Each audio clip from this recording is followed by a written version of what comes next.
എല്ലാവർക്കും നമസ്കാരം.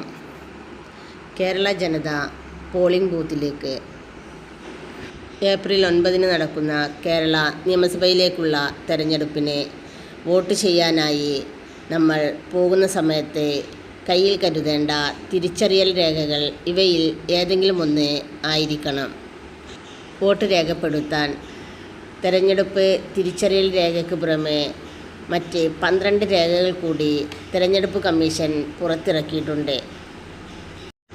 ആധാർ കാർഡ്, തൊഴിലുറപ്പ് കാർഡ്, ഫോട്ടോ പതിച്ച ബാങ്ക് പാസ്ബുക്ക് അല്ലെങ്കിൽ പോസ്റ്റ് ഓഫീസ് പാസ്ബുക്ക്, തൊഴിൽ മന്ത്രാലയം നൽകിയിട്ടുള്ള ആരോഗ്യ insurance smart card, driving licence, PAN card, NPR smart card, passport, photo പതിച്ച പെൻഷൻ കാർഡ്, ഉദ്യോഗസ്ഥരുടെ സർവീസ് തിരിച്ചറിയൽ രേഖ, MP, MLA എന്നിവരുടെ തിരിച്ചറിയൽ കാർഡ്, ഭിന്നശേഷിക്കാർക്ക് നൽകുന്ന UDID കാർഡ് തുടങ്ങി ഈ 12 രേഖകളിൽ ഏതെങ്കിലും ഒന്ന് കൈവശമുള്ളവർക്ക് മാത്രമേ സമ്മതിദാനാവകാശം നിർവഹിക്കുവാൻ സാധിക്കുകയുള്ളൂ.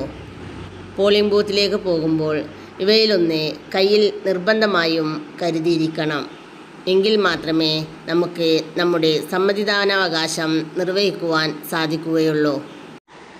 നിങ്ങൾ ഈ ചാനൽ ആദ്യമായാണ് കാണുന്നത് എങ്കിൽ സബ്സ്ക്രൈബ് ചെയ്ത് സപ്പോർട്ട് തരിക.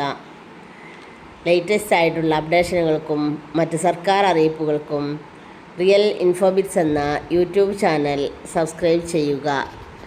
മറ്റുള്ളവരിലേക്ക് കൂടി എത്തിക്കുക. അടുത്ത വീഡിയോയിൽ കാണും വരെ okay, bye bye. Thank you for watching.